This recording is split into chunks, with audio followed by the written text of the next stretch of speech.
अस्सलाम वालेकुम dear students. आज की इस वीडियो के अंदर हम चैप्टर नंबर 4 को डिस्कस करेंगे। आज हम उसका इंट्रोडक्शन पढ़ेंगे, ठीक है। चैप्टर नंबर 4 आपका एक्चुअली है पार्शियल फ्रैक्शन के अबाउट, कि पार्शियल फ्रैक्शन होती क्या है, हम उसमें उसकी टाइप्स को पढ़ेंगे और उसके बाद हम किस तरह से किसी भी फ्रैक्शन को उसकी पार्शियल फ्रैक्शन में कन्वर्ट किस तरह कर सकते हैं। इस वीडियो के अंदर हम उसको डिस्कस करेंगे। तो चलिए स्टार्ट करते हैं। तो जी स्टूडेंट्स, ये हमारे पास सबसे पहले जो हमने बात करनी है कि फ्रैक्शंस क्या होती हैं, उसके बाद हम बात करेंगे कि व्हाट आर पार्शियल फ्रैक्शन या व्हाट आर उसकी जो टाइप्स हैं, प्रॉपर, इम्प्रॉपर या रैशनल फ्रैक्शन कौन सी होती है, फिर हम उसके बारे में पढ़ेंगे। तो पहले हम बात करते हैं व्हाट आर फ्रैक्शंस, ठीक है। बहुत बेसिक टॉपिक है। अगर आपके पास दो नंबर हो और आप उन्हें क्या कर दें, आप उन्हें एक फ्रैक्शन लाइन से इस तरह सेपरेट कर दें, इस तरह लिख दें, तो ये हमारे पास एक फ्रैक्शन बन जाती है, ठीक है। ये हमारे पास एक बार लाइन है, ठीक है। अगर आप इस बार लाइन के ऊपर एक नंबर प्लेस करते हैं जिसको हम क्या बोलते हैं, न्यूमरेटर, ठीक है। ये जो नंबर होता है हम इसे बोलते हैं न्यूमरेटर, और जो आपके पास नीचे नंबर होता है बार लाइन के, उसको हम बोलते हैं डिनोमिनेटर, ठीक है। डिनोमिनेटर। ये हमारे पास दो नंबर्स होते हैं, ठीक है, जो कि फ्रैक्शन लाइन के ऊपर और फ्रैक्शन लाइन के नीचे होते हैं, ठीक है। एक को जो ऊपर होता है उसको हम क्या पढ़ते हैं, न्यूमरेटर, और जो नीचे होता है उसको हम क्या पढ़ते हैं, डिनोमिनेटर, ठीक है। अब ये तो जस्ट हमारे पास एक नंबर्स थे। ऐसे ही आपके पास ये नंबर्स की बजाय आपके अलजेब्राइक एक्सप्रेशन भी हो सकते हैं। एग्जांपल, हम यहाँ पे जस्ट लिखते हैं 2x + 1 ओवर x + 1, ठीक है। अब यहाँ पे आपके पास जो 2x + 1 है, जो हमारा इस फ्रैक्शन के अंदर न्यूमरेटर है, इसमें आपके पास जो 2x + 1 ये हमारा एक अलजेब्राइक एक्सप्रेशन है, ठीक है। और जो आपका डिनोमिनेटर है ये भी हमारे पास एक अलजेब्राइक एक्सप्रेशन है। तो इस तरह की अगर आपके पास फ्रैक्शन आ जाए जिसके अंदर x वेरिएबल इन्वॉल्व हो, उसको हम बोलते हैं, आपके पास वो क्या है, फ्रैक्शन है, ठीक है। रैशनल फ्रैक्शन है। सपोज हमारे पास एक n of x, general term की बात करें, n ऑफ x हमारे पास एक रैशनल, आप कह लें कि एक एक्सप्रेशन है, अलजेब्राइक एक्सप्रेशन है। ऐसे ही हमारे पास एक d ऑफ x एक आपका अलजेब्राइक एक्सप्रेशन है। यहाँ पे x का मीनिंग ये है कि आपका ये जो n न्यूमरेटर है, जो अलजेब्राइक एक्सप्रेशन है, उसका x वेरिएबल है, ठीक है। अगर आप इसी की एग्जांपल यहाँ पे इसी को अंडरस्टैंड करें तो 2x + 1 is equal to x + 1, यानी कि आपके पास जो न्यूमरेटर है n फॉर न्यूमरेटर, यहाँ पे आपका इसका x वेरिएबल है 2x + 1, ठीक है। यहाँ पे 2 इसका कोफिशिएंट है और 1 यहाँ पे कांस्टेंट नंबर है, ठीक है। तो यहाँ पे जो वेरिएबल इन्वॉल्व है वो क्या है, x यहाँ पे वेरिएबल इन्वॉल्व है, ठीक है। अब ऐसे ही हमारे पास यहाँ पे d ऑफ x, यानी कि जो आपका d फॉर डिनोमिनेटर, ठीक है, यहाँ भी आपके पास इसका जो वेरिएबल होगा वो x ही होगा, ठीक है। तो यहाँ पे हमारे पास इस जो आपके पास की जो फ्रैक्शन बनती है जिसके अंदर वेरिएबल इन्वॉल्व होते हैं, इसको हम क्या पढ़ते हैं, इसको हम पढ़ते हैं रैशनल फ्रैक्शन। क्या पढ़ते हैं, रैशनल फ्रैक्शन पढ़ते हैं, ठीक है।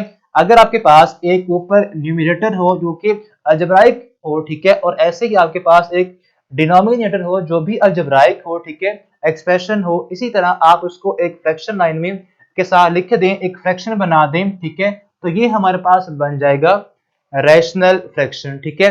अब हम मजीद इस पे कंडीशन लगाते हैं कि आपका जो डिनोमिनेटर है ये 0 के इक्वल नहीं होना चाहिए, ठीक है। यानी कि आपका d ऑफ x जो होता है is not equal to 0, because अगर आपका फ्रैक्शन के नीचे या बार लाइन के नीचे आपका 0 आ जाएगा, या आप सिंपल कह लें कि आपका जो डिनोमिनेटर है, सपोज वो क्या आ जाएगा, वो 0 आ जाए, तो आपकी जो फ्रैक्शन होती है वो अनडिफाइंड बन जाती है। इसको हम मजीद डिफाइन नहीं कर सकते, उसको आप इन्फिनिटी बोलते हैं, लाइक उसको हम एक नंबर लिखते हैं लाइक इन्फिनिटी, यानी कि डिफाइन नहीं है, ठीक है, हमें उसकी वैल्यू का पता नहीं है, इसीलिए आपका जो डिनोमिनेटर है ये 0 के इक्वल नहीं होना चाहिए, ठीक है। अब हम बात करते हैं इसकी जो टाइप्स है। देन फर्स्ट आपके पास टाइप है वो आती है प्रॉपर फ्रैक्शन, उसके बाद हमारे पास है इम्प्रॉपर फ्रैक्शन, ठीक है। अब पहली बात प्रॉपर क्या होती है, तो प्रॉपर फ्रैक्शन में आपके पास वो फ्रैक्शन आएगी जिसमें आपकी जो डिग्री है, ठीक है, हम बात करते हैं डिग्री की। पहले डिग्री क्या होती है, तो डिग्री आपको पता हो कि डिग्री आपकी जो भी एक पावर होती है, ठीक है। अगर आपके पास यहाँ पे एक अलजेब्राइक एक्सप्रेशन है 2x + 1, ठीक है, यहाँ पे जो वेरिएबल इन्वॉल्व है उसकी जो भी पावर है, ठीक है, उसको हम बोलते हैं डिग्री, ठीक है, इस एक्सप्रेशन की डिग्री। लाइक एक और एग्जांपल लेते हैं, अगर यहाँ पे आपके पास x वेरिएबल इन्वॉल्व है, इसकी जो डिग्री है वो क्या होगी, डिग्री इज इक्वल टू यहाँ पे 1 है, ठीक है। अब हम एक और एक्सप्रेशन लेते हैं like 2x² plus x plus 1, ठीक है। अब यहाँ पे जो भी वेरिएबल इन्वॉल्व है वो कौन कौन से वेरिएबल इन्वॉल्व है? 2x² x, यानी कि वेरिएबल तो x ही है बट उसकी पावर यहाँ पे 2 है और यहाँ पे 1 है। तो जो भी यहाँ पे मैक्सिमम पावर होगी इस अलजेब्राइक एक्सप्रेशन की, वो हमारे पास इसकी क्या कहलाएगी? डिग्री कहलाएगी। यानी कि इसको हम बोलते हैं डिग्री। यहाँ पे हमारे पास अब क्या आ रही है? यहाँ पे डिग्री 2 आ रही है, ठीक है। तो ये था डिग्री का कॉन्सेप्ट। अब इसी कॉन्सेप्ट को यूज करते हुए हम इसकी जो टाइप्स हैं, प्रॉपर फ्रैक्शन और इम्प्रॉपर फ्रैक्शन, इसको अंडरस्टैंड करते हैं। अब फर्स्ट पे आती है प्रॉपर फ्रैक्शन, यानी कि आपके पास एक n ऑफ x और d ऑफ x एक रैशनल फ्रैक्शन है, n of x over d of x, ठीक है। अब आपके पास अगर आपका n ऑफ x की डिग्री अगर d ऑफ x की डिग्री से कम होगी, ठीक है, यानी कि आपके पास एग्जांपल लेते हैं, अगर आपके पास 2x plus 1 over x square plus 1 आ जाए, ये हमारे पास अगर इस तरह की फ्रैक्शन आए, ठीक है, जिसके अंदर जो आपका न्यूमरेटर है उसकी डिग्री 1 है और जो आपका डिनोमिनेटर है उसकी डिग्री 2 है, तो यहाँ पे इट मींस आपकी जो degree of numerator n of x is less than degree of, आप कह लो यहाँ पे degree of numerator is less than degree of denominator, ठीक है। आप कह लें डिग्री ऑफ डिनोमिनेटर यानी कि डी ऑफ एक्स कह लें इसको, ठीक है। अगर आपकी डिग्री ऑफ न्यूमरेटर लेस होगी डिग्री ऑफ डिनोमिनेटर से, तो आपके पास जो फ्रैक्शन कहलाएगी उसको हम पढ़ते हैं प्रॉपर फ्रैक्शन। उसे हम क्या कहेंगे? उसे हम कहेंगे वो हमारे पास क्या आएगी? प्रॉपर फ्रैक्शन, ठीक है।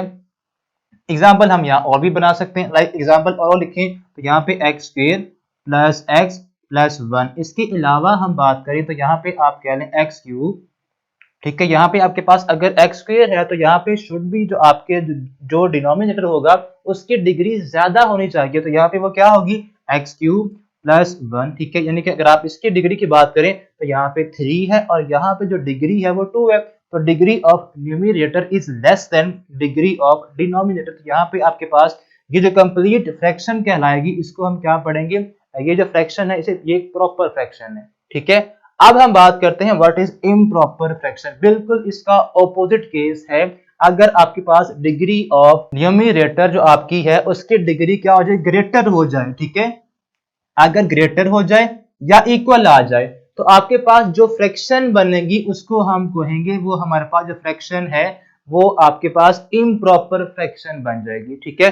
अगर आपके पास डिग्री ऑफ न्यूमरेटर इक्वल आए या ग्रेटर आए डिग्री ऑफ डिनोमिनेटर की, तो आपके पास वो जो फ्रैक्शन बनेगी उसको हम कहेंगे ये हमारे पास जो फ्रैक्शन है ये इम्प्रॉपर फ्रैक्शन है। क्या कहेंगे इसको? इम्प्रॉपर फ्रैक्शन, ठीक है। लाइक यहाँ पे एग्जांपल लिखी हुई है कि आपके पास degree of numerator is greater than degree of denominator, यानी कि यहाँ पे आपके पास इसकी डिग्री 2 है और इसकी 1 है, तो यानी कि आप इसको क्या कहेंगे? इसको हम कहेंगे इम्प्रॉपर फ्रैक्शन, ठीक है। अब ये जो फ्रैक्शन बनेगी इसको हम करते हैं इम्प्रॉपर फ्रैक्शन के केस में फॉल, ठीक है। अब ये तो हमारे पास था कि हमारे पास क्या होती है प्रॉपर फ्रैक्शन और इम्प्रॉपर फ्रैक्शन क्या होती है वो डिस्कस कर लिया। अब हमने इनको सॉल्व करना है जो कि हमारे पास आपकी एक्सरसाइज 5.1 होगी, ठीक है। तो उसमें 3 से 4 मेथड्स हैं जो हम डिस्कस करेंगे एक्सप्लेनेशन के साथ, ठीक है। तो ये था हमारा आज का इंट्रोडक्शन इस चैप्टर के मुतालिक, ठीक है। तो अब नेक्स्ट वीडियो के अंदर हम अपनी एक्सरसाइज को स्टार्ट करेंगे। तब तक के लिए अल्लाह हाफिज।